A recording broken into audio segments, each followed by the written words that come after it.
Kid, the courtroom ain't a rap battle. The judge's chuckle echoed through the hall like a slap in the face. Everyone laughed except Malik. His hands didn't shake, but his jaw tightened. Dressed in a too-big blazer borrowed from his neighbor and shoes polished with cooking oil, Malik looked every bit the stereotype they expected. A 17-year-old black kid from Eastwood Heights, standing alone in front of a room full of white faces, expected to crumble under the weight of their smirks. He didn't. "Your Honor," Malik began, voice steady. "With all due respect, I'd rather be judged for my words than my skin." The courtroom fell dead silent. It wasn't supposed to be like this. Malik should have been expelled, maybe even locked up. That's what they'd planned. But no one expected him to challenge the entire system. And certainly no one expected him to win. 2 weeks earlier, the world still made sense if you were white, rich, and untouchable. Malik got caught stealing a graphing calculator. Principal Jennings had said over the phone, his voice drenched in that fake concern reserved for black students. "We have zero tolerance." His mother, Tanya, worked double shifts cleaning houses for families that locked their liquor cabinets when she arrived. She stood across from the principal, fists clenched. "You're going to expel my son for a calculator?" He assaulted the school officer when they tried to detain him. He pulled his arm away. He didn't hit nobody. Jennings had already written the referral. Eastwood High didn't need another incident. That night, Malik sat silent while Tanya cried in the bedroom. The walls of their tiny apartment did nothing to muffle pain. But Malik had already made up his mind. If the world wanted to treat him like a criminal, fine. He'd learn their rules better than they knew them. He'd turn their laws into his weapon. He started at the library, 10 minutes before closing every night. He read outdated law books stacked in forgotten corners. He watched public access trials on an old tablet with a cracked screen. He listened to lectures by Harvard professors, borrowed a friend's Wi-Fi, and took notes like his life depended on it. Because it did. The court date arrived faster than anyone expected. Tanya couldn't afford a lawyer. A public defender showed up late, mispronounced Malik's name, and suggested a plea deal without looking him in the eye. "I'll represent myself," Malik said. The defender blinked. "Son, that's not." "It's legal," Malik interrupted. Sixth Amendment. Florida versus California. For 22 U.S. 806. The judge, a man named Harold Pickens, white, in his 60s, known for sneering at those city kids, raised an eyebrow. "Are you telling me," Judge Pickens said, leaning forward with the slow drip of disdain, "that you, a high school dropout, want to conduct your own defense?" Malik stood. "Yes, Your Honor. And I haven't dropped out. I was expelled." Someone snickered. That was the moment of the joke, the punchline everyone thought was coming. That this kid would fumble and mumble and confirm everything they thought about people like him. Instead, Malik opened with a quote.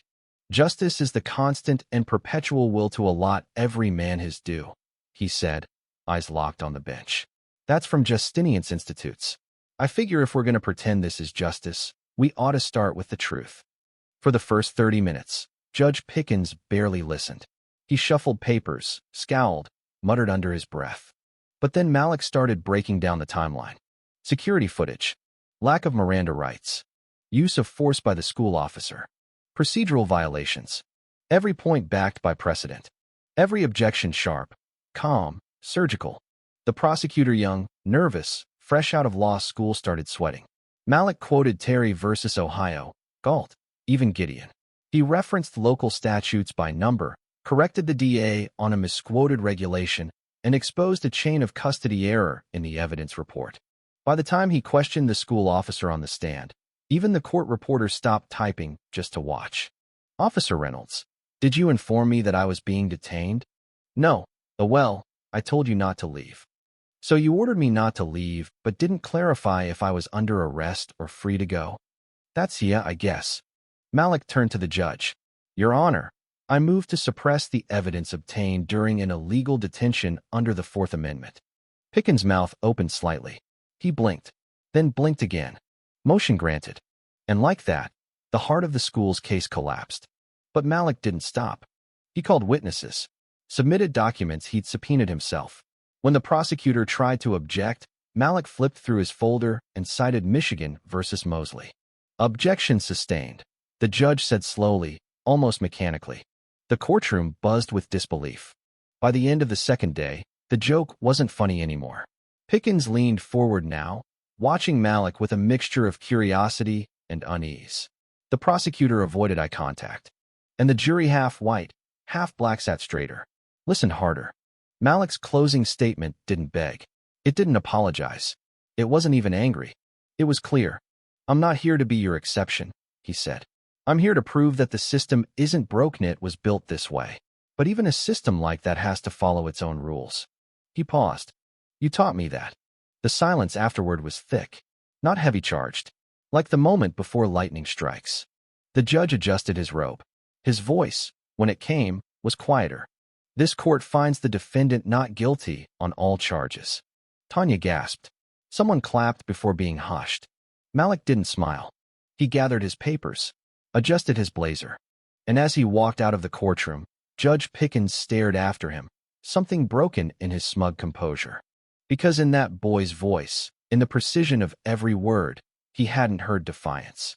He'd heard truth, and he had no idea what to do with it. Outside the courthouse, Malik squinted into the light. The air smelled different. Not free but raw. Sharp, like something had been peeled open. He didn't notice the news vans parked near the entrance until Tanya grabbed his wrist. "They're filming," she whispered, suddenly breathless. He looked to his left. A reporter with a perfect smile approached, mic in hand. "Young man, Malik Jackson, right? What you did in there, where did you learn that?" Malik didn't answer. He wasn't sure what to say. That he learned the law from YouTube? From beat-up books and long nights and a broken system that made him desperate enough to memorize the system that tried to bury him? Instead, he stepped around the reporter. Tanya followed, her head held high, though her eyes still shimmered with disbelief. They walked 5 blocks in silence before she spoke. "You embarrassed that man," she said softly. "I mean, really did." Malik looked at her, surprised. There was pride in her voice, sure, but also something else. Caution, like she knew what was coming. "Doesn't matter," he muttered. "It won't change anything." "You sure about that?" He wasn't. Because later that night, the footage went viral. Someone in the courtroom, maybe a clerk, maybe a juror, had filmed him citing case law like a seasoned attorney. TikTok, Twitter, YouTube, every platform lit up. Black teen destroys racist judge. 17-year-old legal genius turns courtroom upside down. Future Supreme Court justice? The comments were a war zone. Some called him a hero. Others called him a plant, a fake, a fluke. But the most common reaction was disbelief. They didn't think someone like Malik could exist. The phone in their apartment rang endlessly. Activist groups wanted interviews. Law firms offered internships. Colleges reached out with diversity scholarships wrapped in PR campaigns. But Malik ignored most of it. He wasn't interested in being anyone's mascot. He returned to the library instead. Every night, he read deeper, now constitutional theory, racial jurisprudence, the philosophical contradictions at the heart of American law. And he started noticing patterns. How certain terms like reasonable suspicion were stretched like rubber bands around black bodies. How language itself had been weaponized to justify injustice. One evening, a quiet voice interrupted him. "You're the courtroom kid, right?" He looked up. A white girl, about his age, stood by the legal reference section, clutching a copy of the new Jim Crow. "My name's Aaron. I go to North Hill Prep." The name stung. That school didn't accept kids from Eastwood. Their uniforms cost more than his mom made in a week.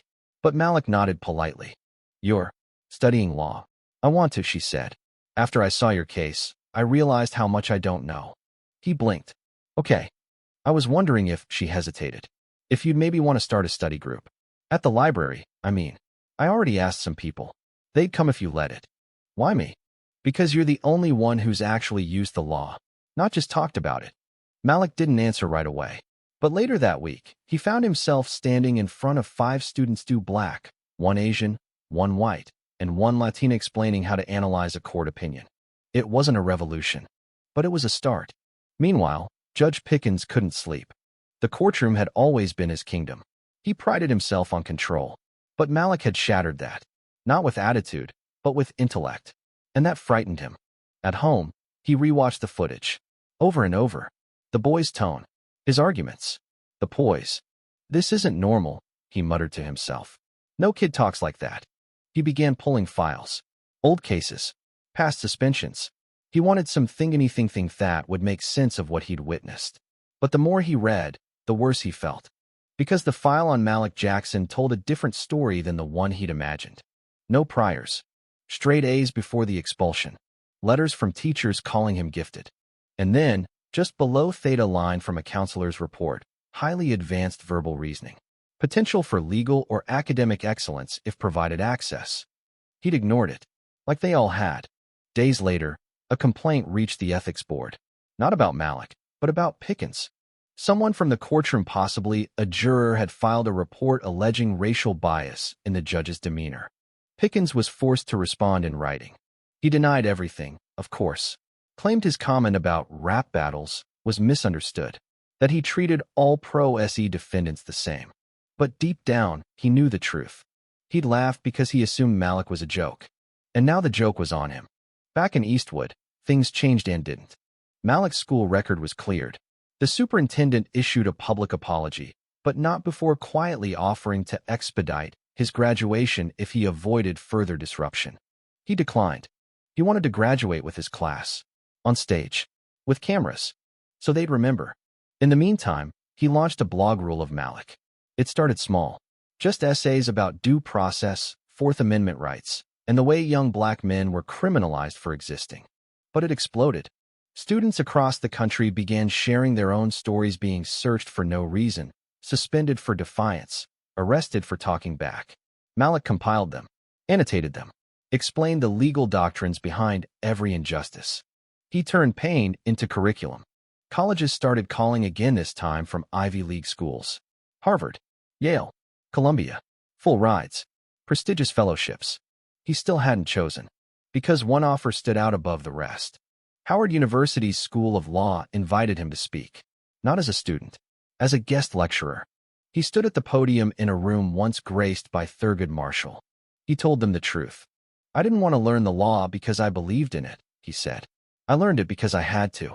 Because it was either learn their rules or disappear beneath them. A pause. But now, I believe we can do both. Learn their rules and rewrite them. Thunderous applause. In the audience, someone filmed the speech. It went viral too. But this time, Malik didn't walk away. He stood in the spotlight, eyes steady, voice clear, reshaping the narrative they tried to write for him. And in a federal courthouse 500 miles away, Judge Harold Pickens watched the video in silence. He didn't laugh, didn't scoff, just listened. Because for the first time in his long, stubborn career, he realized maybe the courtroom didn't belong to him anymore. Spring arrived like a promise. Eastwood streets, still bruised by decades of poverty and over-policing, softened in the warm light. Murals began appearing, faces of lost sons, fists raised in resistance, black boys with wings. One of them, freshly painted across a brick wall behind the community center, bore Malik's likeness. Someone had stenciled beneath it, "Knowledge is our defense." Malik winced when he saw it. Tanya, however, smiled. "Let them paint you," she said. "You made people feel like we're not crazy for fighting back." But he didn't feel like a symbol. He felt exposed. Everywhere he went, now bodega, bus stop, library, eyes followed. Teachers from other schools asked him to speak in their classrooms. Activists forwarded his blog posts. A few lawyers even asked if he'd consider internships. But the pressure built quietly, under every compliment, every headline. One night, he sat in his room, surrounded by piles of legal books, court transcripts, and half-written essays. The lamp buzzed softly. Tanya knocked once, then opened the door with a mug of tea. "You gonna sleep tonight?" He shook his head. "I'm presenting a workshop at the community center tomorrow. They want me to teach kids how to assert their rights if they're stopped by the police." "That's good. It shouldn't have to be." She placed the mug beside him, then sat on the edge of the bed. "Baby," she said gently, "I know it's heavy. I know you didn't ask to carry all this. But I want you to hear me no matter what happens. Even if you never do another damn thing in public again, you already did enough." Malik stared at the chipped paint on the wall. "It doesn't feel like enough. It feels like I just scratched the surface." She nodded. "Then keep going. But don't let them burn you out trying to make you their savior. Just be my boy." He didn't respond, but her words stayed. The next day at the workshop, Malik stood in front of 20 teenagers ranging from 13 to 19. Some looked curious, others skeptical. A few wore the classic armor of indifference, hoods up, arms crossed. He opened with a question. What do you think the police are allowed to do when they stop you? Hands stayed down. A boy in the back muttered, whatever they want. No, Malik said. That's what they do. It's not what they're allowed to. He pulled out a whiteboard. By the end of the hour, he had the entire room engaged. They were breaking down Terry stops, probable cause, Miranda rights. Some were angry. Some laughed bitterly when they realized how often the law had been twisted against them. But all of them listened. At the end, a girl with braids raised her hand. Why should we care about the law if it don't care about us? Malik paused. Because the law doesn't have feelings, he said. It's not a person. It's a tool.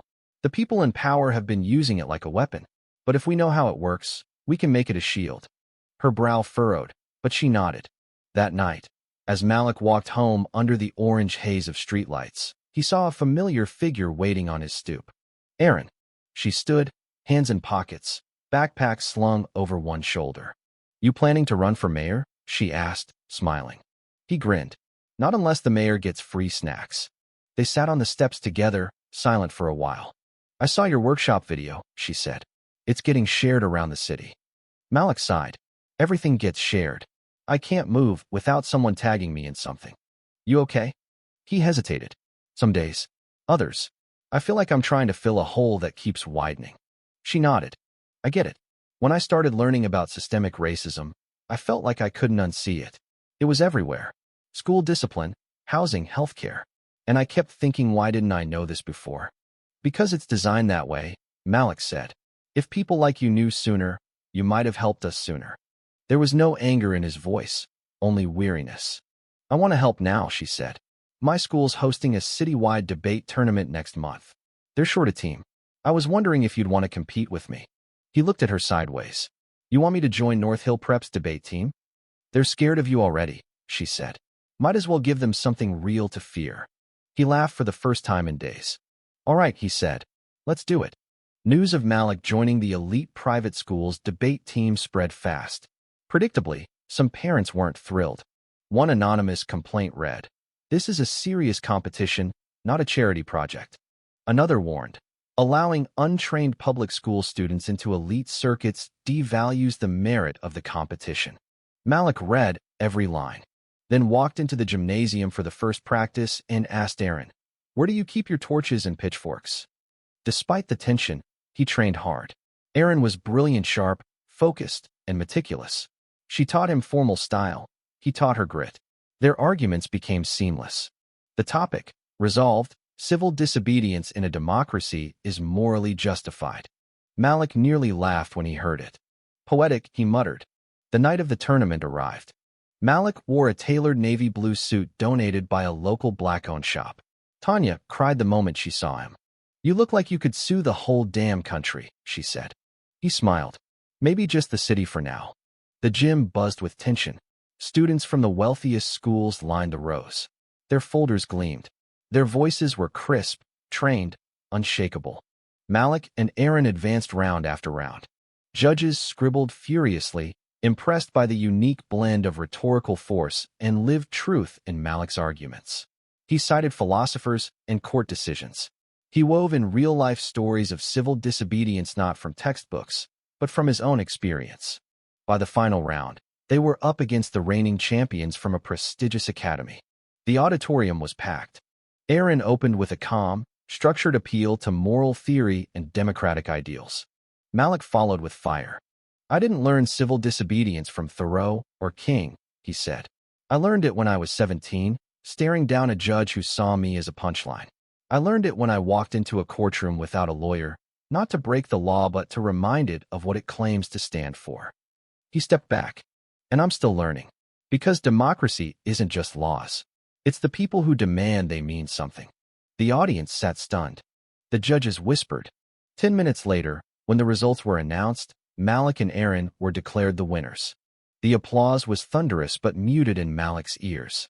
Because across the gym, he saw Judge Harold Pickens watching silently from the bleachers. Their eyes met. For a brief moment, neither blinked. Then the judge stood, gave a single nod, and walked away. No words. But Malik understood. It wasn't approval. It was recognition. And it was enough. The summer after the debate victory brought change like thunder before rain, loud, sweeping, and impossible to ignore. The city launched a pilot program inspired by Malik's workshops, embedding legal literacy courses into public school curricula. It was small, imperfect, and fiercely contested, but it was real. Teachers who once ignored voices like Malik's now asked him to consult on lesson plans. Parents from neighborhoods like Eastwood showed up to school board meetings, armed with terms like implicit bias and disparate impact. Malik's blog evolved into a platform no law, no power, complete with guest writers, video content, and toolkits for youth organizers. He received an award from the National Legal Aid Foundation, another from the NAACP Youth Council. He spoke on panels, joined Zoom forums, and turned down 3 book deals. Because writing about change wasn't enough. He wanted to build it. But with recognition came shadow. A right-wing columnist published a hit piece calling Malik a media-manufactured activist with no real credentials. A police union leader tweeted that Malik's anti-cop propaganda was making their jobs harder. Trolls flooded his inbox. Someone sent him a message that simply read, "We know where you live." Tanya wanted him to stop. "Let them handle it," she said, voice shaking. "You already did your part." But Malik couldn't walk away. One day, he received an unexpected email from a civil rights attorney named Andre Thomas. The subject line read, "Urgent, pro bono case involving wrongful arrest of black teenager, need legal strategist." Malik stared at the screen. He wasn't a lawyer. He hadn't even graduated yet. But Thomas didn't want a lawyer. He wanted Malik. They met 2 days later in a narrow office above a community bail fund. Thomas explained the case. A 15-year-old boy named Jamal was arrested for aggressive loitering in front of his own apartment building. No weapon, no drugs, no threats, just blackness. "They're trying to push him into a plea deal," Thomas said. "It's how the cycle starts." Malik read the file in silence. Same pattern, same assumptions, same playbook. But this time, he had a seat at the table. "I want to help," he said. In the weeks that followed, Malik pored over depositions, mapped out timelines, drafted strategy memos. He didn't speak in court, but his fingerprints were on every word Thomas said. The case gained traction. Then headlines. Teen legal prodigy helps free another black youth from broken system. Jamal was released. Charges dropped. His mother cried in the courtroom, clutching Malik's hand like a lifeline. Afterward, Thomas looked at Malik and asked, "You still thinking about college?" Malik nodded, just not sure where. "Well," Thomas smiled, "wherever you go, the world's gonna follow." Malik chose Howard. Not because it was the flashiest offer, because it felt like home. He moved into a modest dorm, unpacked slowly, and pinned a photo above his desk. Him and Tanya in front of the courthouse, the day he walked out free. Behind them, barely visible, was the seal of justice. His roommate, Devin, was from Oakland. Political science major. Curious. Talkative. "You're the Malik Jackson?" Devin asked the first night. Malik shrugged. "I'm a student." "Yeah, and Beyoncé's just a singer." They laughed. It felt good to laugh with someone new. Law school was brutal, but Malik thrived. He wasn't the smartest in every class, but he was the hungriest. He stayed after lectures, debated professors, dug into legal theory with the same urgency he once used to survive. And he began shaping a new vision, one where law wasn't just defense. It was transformation. He worked with grassroots organizers to draft community-centered legislation, partnered with formerly incarcerated youth to propose alternatives to juvenile detention, taught weekly legal prep classes back in Eastwood via Zoom. But the moment that defined everything came in his second year. He received a letter, handwritten, cream-colored envelope. The return address read, "Office of the Honorable Harold Pickens, retired." Malik opened it slowly. Inside, on crisp stationery, were just 4 lines. "Mr. Jackson, you once told me the system has to follow its own rules. I've spent years making those rules. I only wish I'd spent more time listening to the people they hurt." Harold Pickens. Malik read it 3 times, then folded it, placed it in a drawer, and left for class. Because he wasn't chasing apologies. He was building futures. Years later, Malik stood in front of the Supreme Court not as a defendant, but as an oral advocate in a landmark case challenging the constitutionality of gang injunction zones disproportionately affecting black communities. The courtroom was packed. Reporters, Families. Law students who'd grown up watching his speeches online. As he adjusted the mic, silence fell. Then, in the same calm, commanding voice he once used as a teenager facing expulsion, Malik began. May it please the court. We are here today not just to interpret the law but to ask whether it reflects the dignity of the people it governs, and whether justice, in this nation, is truly colorblind or just conveniently so. The justices leaned in. Behind him, a row of students from Eastwood High sat in neatly pressed uniforms, their eyes locked on him. And somewhere, in the back corner of the gallery, Tanya sat quietly with tears in her eyes and pride like a sunrise spreading across her face. She had once told her son not to let them burn him out. He hadn't. He had burned brighter. A boy once mocked in a courtroom had become its fiercest voice. Not a symbol, not a savior, just a young black man who learned their rules, then rewrote them. The end. Thank you for listening. If you find it interesting, please like and subscribe to follow the next stories.